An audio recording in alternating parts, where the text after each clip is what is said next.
Hello everyone and welcome to episode number 4 of Crypto Sipto. I am your certified sommelier and cryptocurrency host, Jeremy Cox, and this is my cat, Chocolate, the other kitty.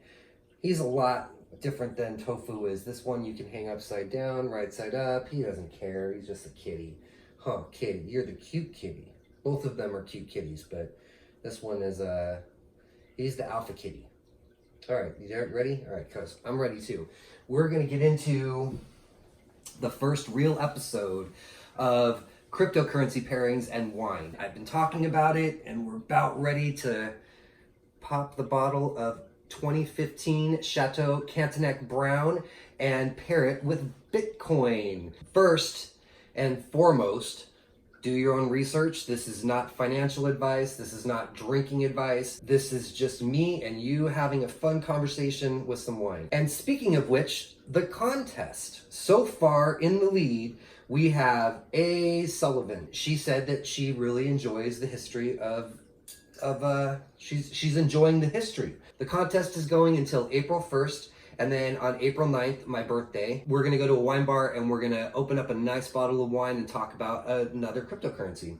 What I'd also like to do is I'm gonna decant this wine because this is a 2015. We shouldn't even be thinking about drinking this for at least 10 to 15 years, but I'm not gonna wait that long. And I also am not gonna be able to find any Bordeaux that's gonna be aged without having to spend some serious cash on it. This is a third growth Bordeaux, as a matter of fact. I was gonna open up a first growth Bordeaux, but I just can't afford it. It's, I haven't made enough money in Bitcoin yet. Decanting wine, why do you decant wine? You decant it so that you can open the wine up and let it breathe a little bit. I'm actually gonna, just for fun, I'm gonna pour just a touch of this wine in the glass and see what it tastes like before I decant it. And then we're gonna decant it and see what it tastes like after. Maybe a little bit more than that. Okay. I'm also gonna really beat it up a little bit. You want to let the wine open and breathe as much as you can. So I've got this fun aerator, and the aerator, and along with the fun extra aerator glass apparatus that I can't believe I haven't broke yet, is gonna help do that also. So we just pour it in here. The wine swirls down, it goes into the decanter. This is so much fun. I'm so glad that you're here with me today. Today is February 21st, 2019. The current price of one Bitcoin is $39.50. So who wants to go in on a Bitcoin with me? Just one. I need $30 million for that winery, so I need more than one Bitcoin, you know? All right, we'll let that kind of go down, but while we're waiting, cheers, everyone. I do love Bordeaux. Today is the real beginning of the adventure down the cryptocurrency and wine rabbit hole. I chose Bitcoin to pair with Bordeaux for a couple different reasons. One, because Bitcoin is the OGCC cryptocurrency, and Bordeaux is one of the OG wine regions of the world. Also, Bitcoin is very expensive at $39.50 a coin, and Bordeaux is also very expensive. The first growths to buy, like current, I went to Total Wine & More to pick this bottle up for 80 bucks, and I was gonna buy a first growth, but my wife was like, no, you're not gonna buy a first growth, because those are around $500 for a bottle of first growth. So at the same time, I don't know if I would spend $500 for a bottle of wine. There's so many wines out there that aren't $500 that knock your socks off. Like, again, already this one tasting is really, really good. But you know, there's a time and place for first growth Bordeaux. I got to taste a 1945 Chateau Latour. A gentleman came into the restaurant that I work at, and he's got this bottle kind of turned backwards, and at first I couldn't see what it was. And then he's like, oh, so you're gonna help me open this thing. Turns it over, 1945 Chateau Latour. That's the year that World War II ended, and that bottle's over 70 years old. And yes, it was drinking fantastic. Couldn't believe how alive that bottle really was. But I went home and I looked it up. I'm like, let me see, if I wanted to buy one more bottle of that so I could drink it on my own, how much would it cost me? That bottle's $13,500. That's like a car, you know, like a cheapie, but that's a car. First growth Bordeaux is like a car payment. The reason that we're gonna pair Bitcoin with Bordeaux is that Bitcoin's a little confusing on the surface, and Bordeaux is also a little confusing on the surface. But once you kind of understand the fact that Bordeaux is just a place that makes wine, and there are some laws that govern how the wine is made. You drink the place when you're drinking European wines, mostly. Bordeaux, another example is in Chianti. Chianti is a city, a place in Italy, but the wine, the actual grape that you're drinking is Sangiovese. Burgundy. Burgundy is the place, but what you're really drinking is Pinot Noir or sometimes Chardonnay, but mostly Pinot Noir. Here's some stuff to know to shed some light on Bordeaux. Bordeaux is classified as the city of art and history. I guess that's why wine fits in so well there, right? Bordeaux, translated, literally means near water. And it's situated in the southwestern part of France, right off of the Atlantic Ocean. It enjoys a maritime climate, which means that it's pretty mild. The average low temperature of Bordeaux is 37 degrees. The average high temperature of Bordeaux, 37 to 60 degrees. And then the average high temperature of Bordeaux is anywhere between 60 degrees and 85 degrees. Grapes sitting there, they're loving it. It's not gonna get too cold for them. It's not gonna get too hot for them. Most of the greatest vineyards in the world are situated near large bodies of water, or at least like rivers and lakes. The people of Bordeaux are called Bordelais. They've been Bordelais for a long time. The vines were planted again. They're planted by the Romans in the 1st century, and it's been a great growing region ever since. Today, there are around 10,000 wine producing regions in Bordeaux, and there's around 13,000 grape growers. Together, they produce a little over 950 million bottles of wine every year, so let's get drinking, everybody. As a matter of fact, it's time to pour a little bit of this Chateau Cantenac Brown.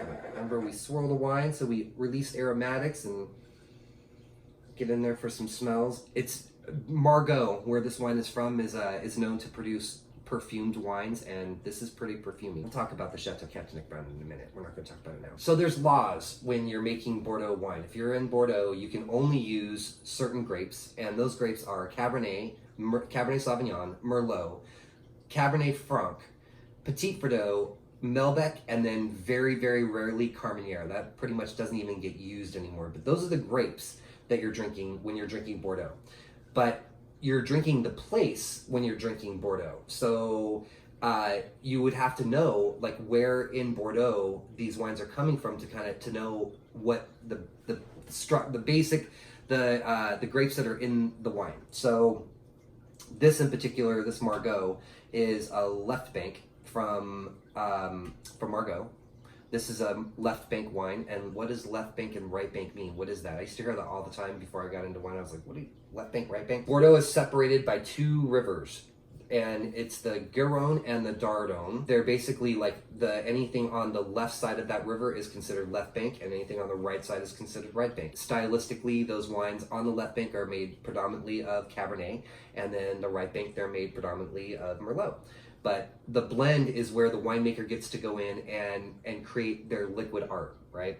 But the reason that they're blending is twofold. One is so that they can keep a consistency level, like like the consistency and the quality level of the wine's high, so people know what to expect. Although climate every year and vintage does change the nature of how the wines are going to taste. And then the other reason is so that the winemaker can kind of put his little touch and his art into the bottle. So just a little bit of Merlot here, a little bit of Cabernet Franc there, a little bit of Petit Verdot here. Petit Verdot adds some nice little like violets or purple flower notes, which is always fun. There's also white wine, by the way, white wine made in Bordeaux, and the grapes used to make white wine are Sauvignon Blanc, Muscadet, and Semillon. And so whenever you're getting anything white Bordeaux, it can only be those 3 grapes. There's also laws that regulate how the wines are labeled. When you're putting the place of the wine, like in this case, the Margaux, all the grapes that are in this bottle came from Margaux. They can't take grapes from anywhere else and put them into the bottle. Kind of like how Napa Valley does it, where if they're going to put Napa Valley on the label, all those grapes came from Napa. What winemakers will do sometimes is to increase the volume of the wines that they produce. They will grab grapes from another area and put them together. But once you do that in Bordeaux, you're no longer able to have the designated area on the label, which is also called the AOC, or the Appellation d'Origine Contrôlée. The price of the grapes is determined by where those grapes are grown. Some areas in Bordeaux are super duper expensive, and that's where most of the first growth chateaus are. And the first growth, that's another one. We'll talk about that in a second, about first growth and fifth growth. Another law that's pretty interesting is that Bordeaux has to produce over 75% of their wines in the value area. So you're not going to spend more than €10 or $15 for a bottle of Bordeaux. The other 25% is all of the other wines, and that's including the first through the fifth growths and anything else that's like a higher quality level. But 75% of it has to be made so that you and I can afford to drink it, right? So in 1855, there was the Bordeaux official wine classification of 1855, where they named 60 chateaux as being the best of the best in Bordeaux. And you have the first growth, there's only 5 of those. You got Chateau Margaux, Chateau Haut-Brion, Chateau Lafite Rothschild, Chateau Motin Rothschild, and Chateau Latour. And then the second growth, and then there's more third growth, there's a lot of fourth growth, and then there's the rest of them are fifth growth. This Chateau Cantenac Brown is a third growth, like I said, and ran me $80. First growths are average 500, and so yeah, it's not for me. If you want to have some fun with the 60 Chateau, there's this awesome podcast called Wine for Sophisticated Homies, and in one of their podcasts, it's called Bordizzle My Nizzle. On the side note, I highly recommend listening to Wine for Sophisticated Homies podcast because it's fun. It's like 60%, no more, like 80% wine and 20% jokes. Ben Draper and Jason Booth are the homies, and they make Wine for Sophisticated Homies. And in Bordizzle My Nizzle, there's a rap song that goes through all 60 chateaux, and it's pretty fun. It's 1855 and all of Europe was stressed. It's the universal expedition of Paris, and they're coming up something. I'm not a rapper. It's pretty fun. So there's 60 different Bordeaux areas or appellations that comprise Bordeaux, and depending on where the grapes are grown, you have an idea of what to expect from that wine. So Margaux in particular, like if it's got perfume qualities to it, and this wine is very perfumed. It's really yummy. Here's a fun fact about Bordeaux. One of the most powerful lasers in the world is being developed there right now, and because of that, they have the highest concentration of optics and laser expertise in Bordeaux. There's also a lot of big companies that are situated in Bordeaux, and I guess that's because the heads of those companies like really good wine, probably, right? If your curiosity is piqued about Bordeaux, I highly encourage you to go into that wonderful little thing called Google and search away and start with Wikipedia. Wikipedia's got some really great information on Bordeaux, and if you do just straight Bordeaux search, you're going to get the history of the city. If you do Bordeaux wine, you'll get more information on the wine. Now we're going to move on to Chateau Cantenac Brown. Chateau Cantenac Brown is in Margaux, bought by John Lewis Brown in 1806, and he built a Tudor-style castle in Cantenac, and basically it's the only Tudor-style castle anywhere in that area. That's because he was from Scotland, so he wanted to kind of bring his English roots in there. But he was French. The chateau is now owned by the Halibi family, and Jose Sanfins is the winemaker, and he has been since 1996. So he knows what's going on, vintage after vintage, and knows what to do. This wine in particular is 65% Cabernet and 35% Merlot, and it's aged in French oak barrels. And on the nose, this nose is very, like I said, perfumed. You smell just a little bit of the oak, but it's not overblown. It's not an oak monster. Lots of like dark fruits. That's the thing that I like about this. There's dark fruits on it. A little bit of just hints of vanilla coming from that French oak. This wine smells very elegant. That's the bottom line. And it tastes like grapes. It tastes really tight right now. Tight meaning that it does need a lot of time to develop in the bottle. 15 to 20 years probably. This wine's going to really start to show nicely. Right now it's got really big tannins, and that's all from the Cabernet. Cabernets are big tannic wines, but it's also very enjoyable. I love it. It would taste amazing with a nice big red filet mignon or something in front of me to eat with. I don't have anything to eat around here, do I? I don't know. There's something in Bordeaux that is a lot of people call it like terroir. Other people call it barnyard, and some people just think it like it smells kind of like funky, like manure, right? And in certain little areas, you can kind of smell that Bordeaux quality to it, and it's like barnyard. Like it's hard when talking to guests and in a restaurant about like that barnyard thing. It's like sometimes I've slipped and I've said this wine actually smells like you're drinking it in a stable, and they're like, what? And it's like, yeah, it kind of has that, kind of like you were petting a horse and drinking the wine at the same time. You kind of smell all of the stuff in the barn. That turns people off. So you just say, oh, it's got a lot of terroir. When you rub your tongue up against the roof of your mouth on this wine, you can taste even more. And to me, it's tasting really really grapey. Like I can taste the grapes in this. And sometimes wines are just, you taste all these other fruits. You're gonna taste strawberries, you're gonna taste cherries, you're gonna taste raspberries, blueberries, boysenberries, all kinds of different berries. But this is signature, like I taste grapes, and that's pretty awesome.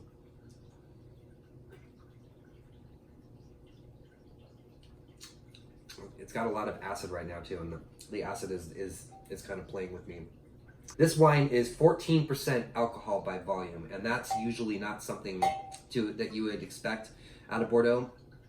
Old world style wines usually are lighter in alcohol, but there's been a movement in France that the alcohol levels have been pushed up a little bit more, because worldwide people just seem to gravitate toward higher alcohol wines, which is I don't know, for better or for worse, right?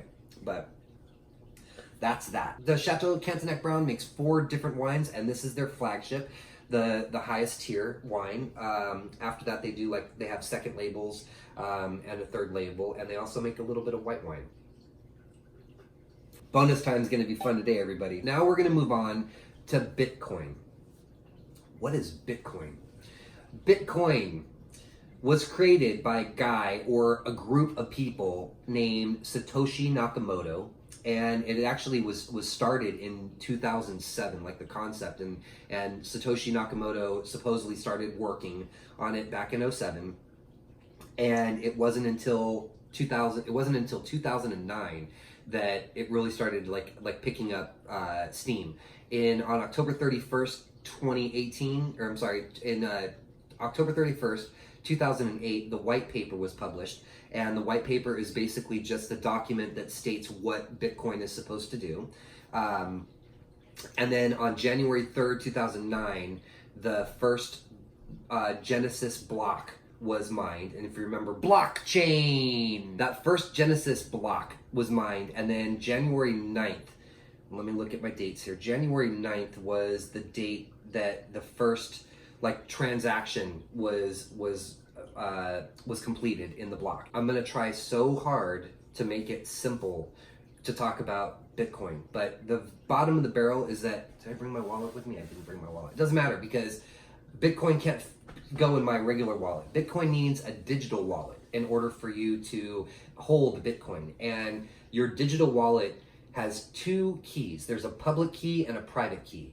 What are keys? Keys are passwords, right? So there's a public password and a private password, and those keys basically make it so that you can get into the wallet. The thing about private keys is that you don't want to give your private key out to anybody, your password. That's your super secret password that if somebody has it, they can go in and they can withdraw funds from your account. So that's a super no-no. Do never ever share your private key with anyone, ever. It's just public keys. Oh, you want to send me some Bitcoin? Here's my public key. There's also, the public key is in the form of QR codes. So you can actually take a picture with your phone of the QR code, and then that automatically populates the Bitcoin address that you want somebody to send you money to. Once you have the money in your digital wallet, it's yours. And there's no bank, there's no middleman. It's your money. But with that, you're responsible for it. So if something happens, then you lose your wallet. You're pretty much out of luck. There's nobody to go to and say, oh, can I reset my password, or can I find my password? There's some really crazy stories out there about people in the very beginning that were mining Bitcoin when it was nothing and nobody thought anything of it, and they amassed 5,000-10,000 Bitcoin in their computer, and then they threw the computer away not thinking about it, and then all of a sudden when Bitcoin hit $20,000, there's a story of a guy that went to a dump literally thinking, and he threw the computer away like a year earlier, and he's thinking that he's going to be able to find his computer in the trash and be able to take the hard drive out and find his Bitcoin. Needless to say, that didn't work. Multiple stories of people that have lost their Bitcoin over the years. Bitcoin has a finite amount of coins that have been made, and in the land of Bitcoin, there's 21 million Bitcoins. But there's only about 17,500,000 that are actually in circulation, because in techno speak, when you mine Bitcoin, you actually get paid in Bitcoin. So if I had my computer running and I was like solving these mathematical equations, just getting techie again, should I grab this? No, I'm just kidding. So all of that, the balance of Bitcoin, the difference between 17,500,000 and 21 million are yet to be paid to the miners for making their blocks. And it's called proof of work is the term that's used for the miners when they actually solve these equations. They're performing a proof of work and they're getting paid for their services. I have some time frames here about the value of Bitcoin. So back in March of 2010, Bitcoin was valued at 0.003 cents, right? Wouldn't that be fun to go back to March 2010 and tell your former self, hey, why don't you buy like 10,000 Bitcoin for $30 or whatever that would be. Then there's a fun date, May 22nd of 2010. A Bitcoin programmer purchased 2 pizzas for 10,000 Bitcoin. Now we're going to go into just like the fluctuations and the volatility talk of Bitcoin. Value of July 2010, it was 8 cents. It jumped up 900% from March of 2010. So March, April, May, June, July, in 5 months, 900% return. The first top of the bubble happened in July of 2011. It hit $31 a coin. Then by December of the same year, 2011, the price plummeted to $2 a coin. Then in April 2013, it went up to $266 a coin. November 2013, the price hit $1,242 a coin. Then we get to December 2013, back down to $600. January 14th, it's at $1,000. September 2016, it's down to $600. January 2017, it's up to $1,150. May 2017, it's up to $2,000. And then September 2017, it's up to $2,900. October 2017, we're now at $6,180. November 6, 2017, $7,300. On December 15th, the value of one Bitcoin was $17,900. And then 2 days later, it hit its absolute top at $19,783.60.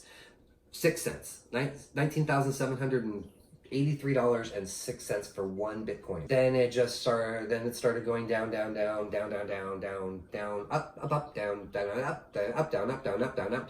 up. Super volatile, right? And if you want to watch a really fun movie on Netflix called Banking on Bitcoin, that'll give you a little bit of information and some more history, and the names associated with Bitcoin. Because believe it or not, Bitcoin wasn't the first attempt at cryptocurrency. There were some other people that tried it before Satoshi Nakamoto was successful. Also, I wanted to tell you where I get most of my information from. Most of my information is coming off of YouTube channels, and I'm also coinmarketcap.com is where you get the current values for all the cryptocurrencies. There's a little over 2,000 cryptocurrencies running around the space right now. Going back to YouTube, 2 of the channels that I highly recommend for pretty solid content is The Modern Investor and Altcoin Daily. Both of those vloggers, those YouTubers, take the daily news, their daily, sometimes twice a day,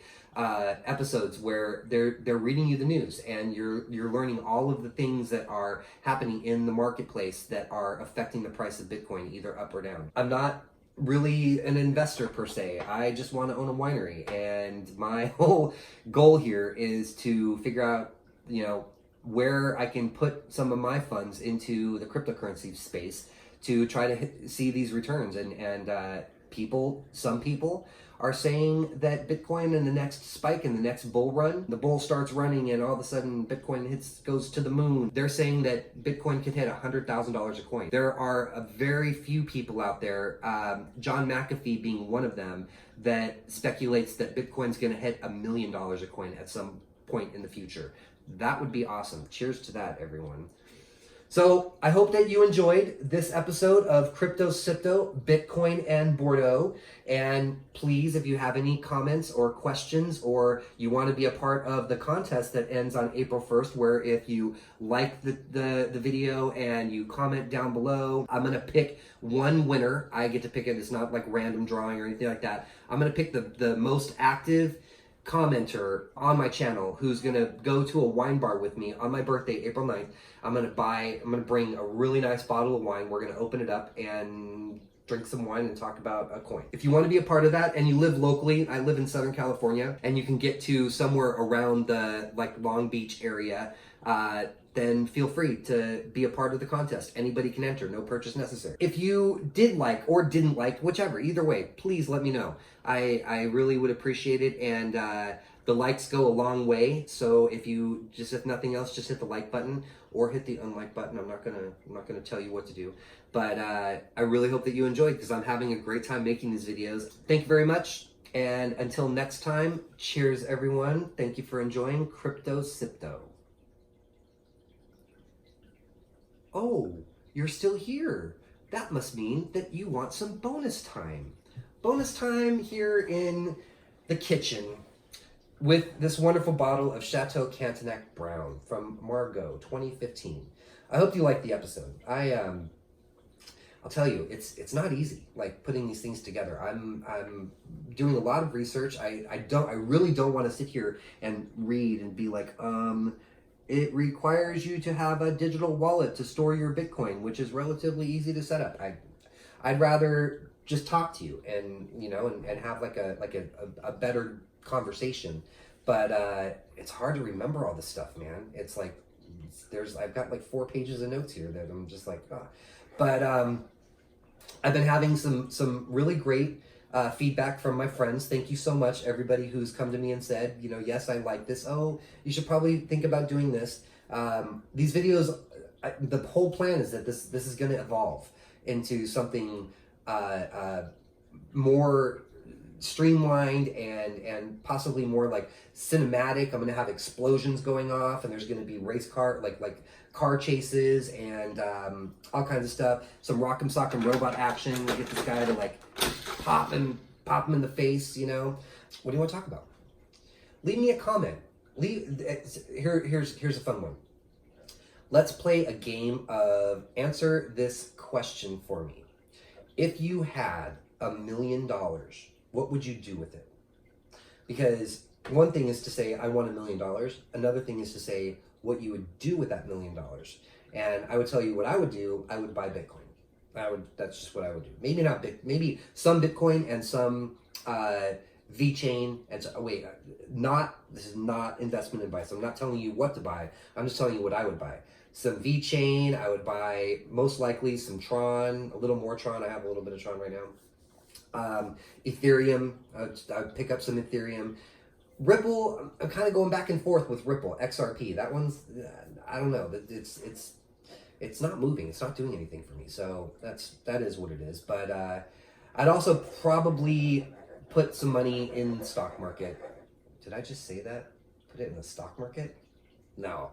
Never mind. I wouldn't put it in the stock market. I would buy some wine though. I'd buy some of that like inexpensive wine. I'd buy like cases and cases of pretty good stuff that I could just sit on and let it rise in value and then turn around and resell it, because that's one thing that's kind of fun. There's a whole side of wine that's like an investment world. People that buy bottles of wine, they have no intention whatsoever of drinking it. All that they want to do is invest. So they want to get a return on their investment. So they'll buy cases of it. They'll put it into a warehouse or into a consignment warehouse where the wine doesn't really even move. It just sits there waiting for them to sell it to the next buyer. And each time that it gets sold, hopefully it increases in value.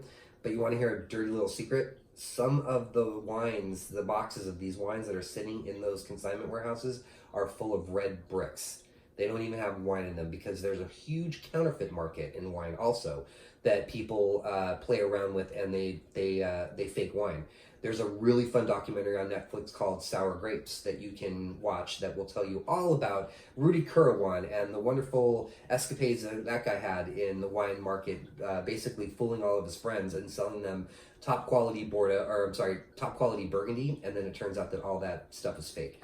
If you like reading, there's a really fun book called The Billionaire's Vinegar that talks about the counterfeit wine market, and that's Hardy Rodenstock, who pulled the wool over all these people that were buying wine on auction. And then his claim to fame is a 1787 Lafite Rothschild that has Thomas Jefferson's initials engraved in the bottle. And he found it supposedly on the Champs-Elysees when he was doing some work or whatever, somebody's doing work. And come to find out that that bottle is totally not what he said it was supposed to be, which is, that's kind of fun, right? But that wine was sold to Kit Forbes for about $500,000. Another thing that's fun, Thomas Jefferson. Thomas Jefferson was a wino, and that guy was he had a big part to play in the history of wine in America. But Google John Adams, because just yesterday I was listening to something that said that while Thomas Jefferson gets a lot of credit for bringing wine to America, it might have been John Adams who had more of a part to play in bringing wine to the forefront and making it what it is today. So I think that's going to be all that I have to say on the bonus time, because I just don't want to overdo it, and I've got to be careful, and I'm going to probably just let this sit for another few hours and taste the development of the wine, because this is another thing that's kind of fun. Wine takes a long time to really open up. So in the next 3 or 4 hours, this wine's going to change on me, and then by the time my wife gets home, it might change again. And by the time I buy my winery, by the time I'm 50, this wine will be vinegar. So until next time, now for real, cheers. Thank you so much for watching Crypto Sipto, and I can't wait to see you on the next episode, number 5. Bye-bye.